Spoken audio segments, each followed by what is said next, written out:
when it's about ready to start. It started. Okay. All right. So, despite being a non-contact sport, there's a high volume of runners who get injured every year. According to Vidback, Bueno, Nilsson, and Rasmussen, a recent meta-analysis showed about 2.5 You be in charge. injuries per 1,000 hours of exposure in long-distance track and field athletes. However, in novice runners, it's a lot higher at 30 injuries per 1,000 hours. So in high school, I was lucky enough to run with some of the best athletes in the state. One of those runners' names was Sarah Sellers. She was recently in the news for getting second in the Boston Marathon. But back when she was in college, she was also one of the top runners at the time. When she started to feel pain in her foot. So she talked to her dad about it, who's a doctor, and he recommended that she cut her mileage. But she wanted to go to the Olympics, and she was so close. So she decided to keep running on it despite the pain. But the pain eventually got to be so bad that she had to completely stop, and it ended up ending her career. She didn't think that she was going to be able to do any more running. However, because she got second in Boston, she's going to be able to at least go to the Olympic trials and see how she does. So, the purpose of this presentation is to help runners know some of the common causes of injuries,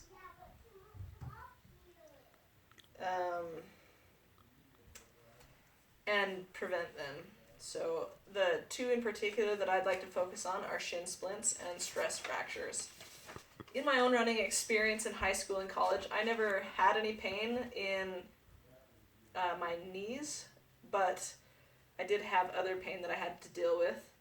So after taking years off of running, I went back to running again, and I started to have pain in my shins. I'd never experienced before, so I talked to my sister who has experienced it before and found out that that's what shin splints are.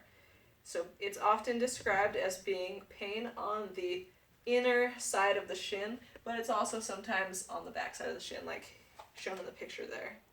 So the main causes of shin splints are from athletes who do too much too soon, or who change the surface that they run on, from either trails to road or road to trails.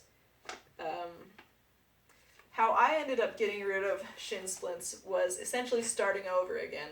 I went down to doing 1 mile every 2 to 3 days, and then I would move up from that after a couple weeks to 2 miles every 2 to 3 days. Now I'm up to doing 4 to 5 miles on Mondays, 2 to 3 miles on Wednesdays, and I do about 7 to 8 on Saturdays. One website that I like to use whenever I'm having any kind of pain, but especially shin splints, is called The Run Experience.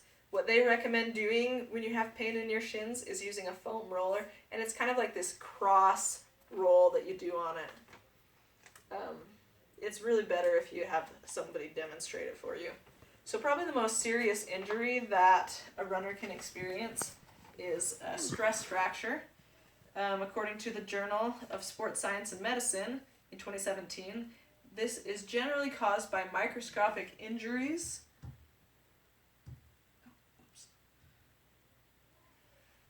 So by microscopic injuries that continue to develop until it leads to macrostructural breakdown.